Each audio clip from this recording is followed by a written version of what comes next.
Hello everyone, welcome back to this channel. I hope everyone is good. So आज जो हम topic पढ़ने वाले हैं उस टॉपिक का नाम है टेलर्स टू लाइफ इक्वेशन। ठीक है,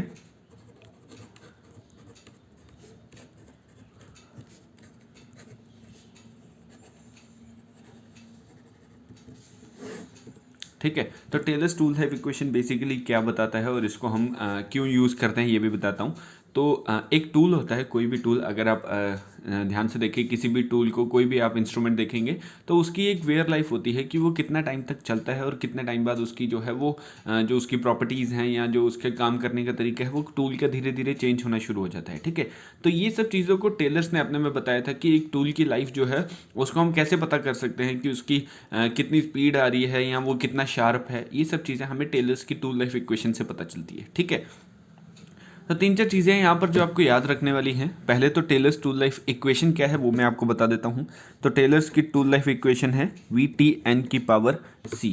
ठीक है, याद रहेगा आपको ये है हमारा टेलर्स की टूल लाइफ इक्वेशन। ठीक है, यहाँ पर V क्या होता है, C क्या होता है, N क्या होता है, T क्या होता है, ये भी मैं आपको बताऊंगा। बट उससे पहले आपको जो चीज़ें याद रखनी है वो इंपॉर्टेंट है। पहली बात, आपको चार चीज़ों का ध्यान रखना है। एक है आपका कटिंग स्पीड, एक है आपका फीड, एक है आपका नोज रेडियस और एक है आपका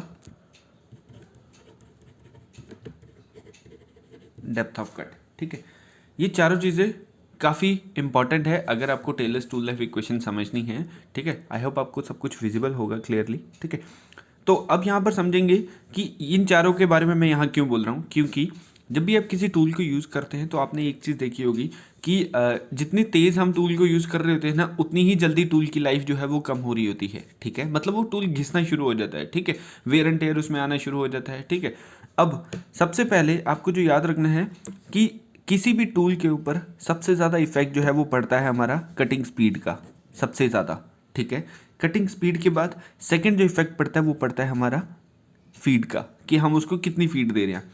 थर्ड जो हमारा इफेक्ट पड़ता है वो पड़ता है हमारा depth of the cut, and जो फोर्थ है that is the nose radius. ठीक है, तो आपको कैसे याद रखना है, कटिंग स्पीड सबसे ज़्यादा, फिर फीड, फिर डेप्थ ऑफ कट और लास्ट में नोज रेडियस। ये चार चीज़ें हैं, आपको ये सीक्वेंस याद रखना है। ठीक है, अब बात कर रहे हैं, वापस हम इस पर आएंगे, VTN की पावर VT की power N equals to C। ठीक है, यहाँ पर V क्या है, V है हमारी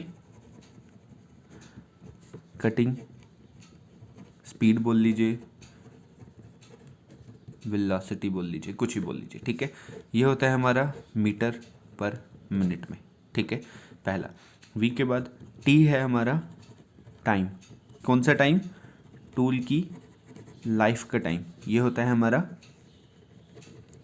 मिनट्स में। ठीक है, N जो पावर है, N को टेलर एक्सपोनेंशियल बोलते हैं, टेलर्स एक्सपोनेंशियल। ठीक है, एक्सपोनेंशियल ये डिपेंड करता है कि टूल का मटेरियल कैसा होगा। ठीक है, टूल हमारा हाई स्टील भी हो सकता है, ठीक है, सिरेमिक का भी हो सकता है, कार्बाइड का भी हो सकता है। आगे मैं आपको बताऊंगा कि ये जो मैं नाम ले रहा हूँ इनकी कुछ वैल्यूज़ होती हैं। ठीक है, एक्स्ट्रा और भी हो सकता है, कार्बाइड भी हो सकता है। ठीक है, लास्ट बचा जो हमारा V हो गया, T हो गया, N हो गया, C नॉर्मली आपको सबको पता है C को कांस्टेंट बोलते हैं, बट यहाँ पर इसको टेलर्स कांस्टेंट बोलेंगे। ठीक है, ठीक है, कांस्टेंट, ये constant based on tool and work material और कटिंग कंडीशन, इन तीनों को ध्यान में रखते हुए इस कांस्टेंट को लिया जाता है। ठीक है, तो ये चारों चीज़ें आपको याद रखनी है, VTN और C। ये क्या है, आपको एग्जाम पॉइंट ऑफ व्यू में टेलर्स टू लाइफ में पूछ लेंगे कि आपको N की वैल्यू दी हुई होगी और आपको बताना है कि ये किस कंपोनेंट में या कौन सा मटेरियल इसके लिए सूटेबल होता है, कटिंग स्पीड क्या रहेगी उसके लिए। ठीक है, तो आपको ये सब चीज़ें बतानी होगी। तो मैं आपको यहाँ पर कुछ एन्स हैं उनकी वैल्यू बता देता हूँ जो इंपॉर्टेंट है, आपको ये क्रैम ही करनी है ऐसा मान के चलिए आप। ठीक है, तो वैल्यू ऑफ एक्सपोनेंट N की अगर मैं बात करूँ, जस्ट अ सेकेंड,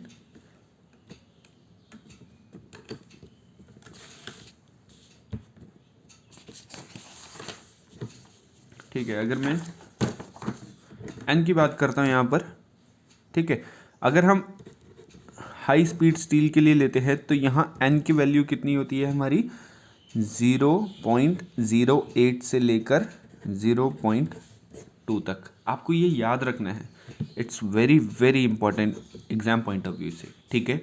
ये हाई HHS के लिए आपको याद रखना है, ठीक है।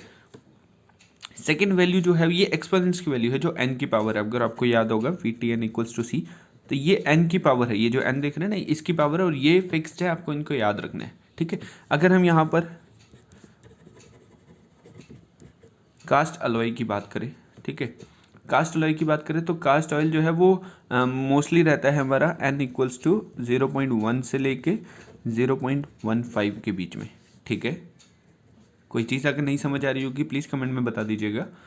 कार्बाइड ज़्यादा नहीं है, ये थोड़े से ही हैं, 3-4 ही हैं, आपको इनको याद करना पड़ेगा। इसमें n की वैल्यू रहती है 0.2 से लेके 0.4 के बीच में, ठीक है। और आपका लास्ट में रहता है सिरेमिक। अगर सिरेमिक का मटेरियल होगा तो उसकी n की वैल्यू कितनी होगी, इस तरह से एग्जाम में पॉइंट ऑफ व्यू आ सकता है 0.5 से 0.7, ठीक है। कोटेड सर्वाइड भी आता है। अगर आप, जैसे मैंने ये कार्बाइड लिखा है, ये सिंपल कार्बाइड है, अगर कोटेड कार्बाइड लिखा हो एग्जाम में या क्वेश्चन पेपर में तो आपको रखना है n इक्वल्स टू 0.4 से 0.6 के बीच में, ठीक है। अब इसमें थोड़ी चीज़ें हैं, कटिंग स्पीड्स भी मैटर करती हैं। जैसे अगर आप मैं आपको इसके लिए बता दूं तो इसके लिए जो आपकी कटिंग स्पीड v से उसको डिफाइन करेंगे, वो होता है हमारा 30, ठीक है, इसके लिए इतना रहता है। और सिरेमिक के लिए अगर मैं देखूं तो सिरेमिक के लिए हमारा 600 है ये, ठीक है, मीटर पर मिनट रहता है। तो ये छोटी छोटी चीज़ें एग्जाम में कैसा क्वेश्चन आता है मैं आपको वो बताता हूँ, ठीक है। मतलब किस तरह के क्वेश्चन आपका टीचर जो है वो कर सकता है। जैसे इस सेट दे देगा लिस्ट 1, इस सेट दे देगा लिस्ट 2, ठीक है। ये एग्जामिनर पॉइंट ऑफ व्यू से है, आपको कैसे याद रखना है। मान लो HHS दिया है, कास्ट अलॉय दिया हुआ है, सिरेमिक दिया हुआ है, सिंटर्ड कार्बाइड दिया होता है ये कार्बाइड ही, बस नाम वैसे दिया होता है, ठीक है।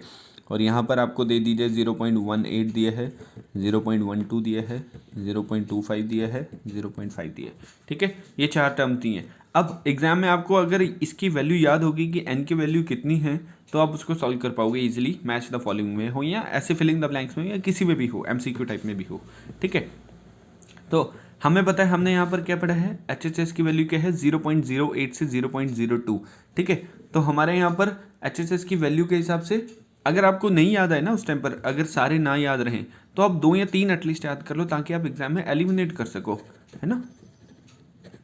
एलिमिनेशन से भी काफ़ी ईजी हो जाएगा। आपको सारे नहीं याद है तो आप बेसिक याद हो, जैसे कार्बाइड याद कर लो 2 से 4, है ना। इनको सीक्वेंस बना लो, देखो 2 से 4 है ना, 2 से 4, 4 से 6, 6 के बाद 5 से 7, है ना।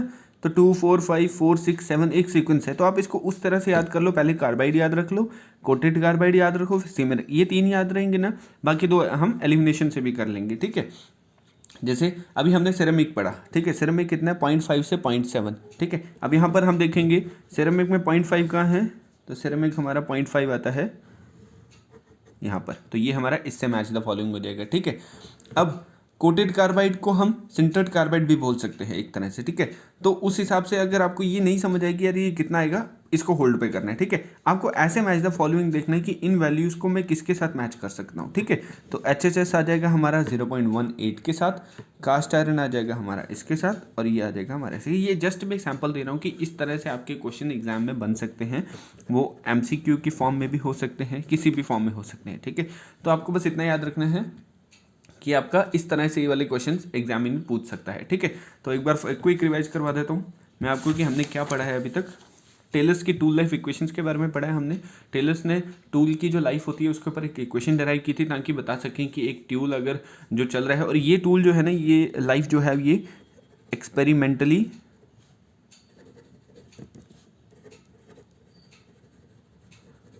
डिटरमाइंड है, मतलब ये प्रूफ की गई है, ठीक है। और आप ये भी बोल सकते हैं कि ये आपका किसके ऊपर बेस्ड है, it is based on flank wear, बच्चों ने मुझे कहा था कि सर आप मतलब टूल्स के बारे में वो भी बता दीजिए, 3 तरह के होते हैं, फ्लैंक वेयर, क्रेटर वेयर और नोज़ रेडियस के रिगार्डिंग। तो मैं सोच रहा हूँ मैं उसके ऊपर भी एक वीडियो बना दूँ। तो आप लोग क्या कहते हैं वो मुझे ज़रूर बताइएगा कमेंट सेक्शन में, ठीक है। तो वी टी की पावर n इक्वल्स टू सी, यहाँ पर v है हमारा जो है वो हमारा v है कटिंग स्पीड, ठीक है।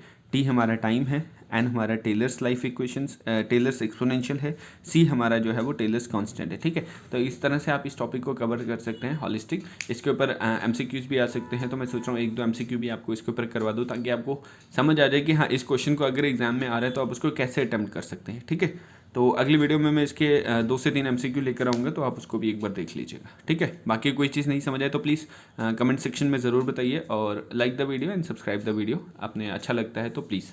Thank you so much.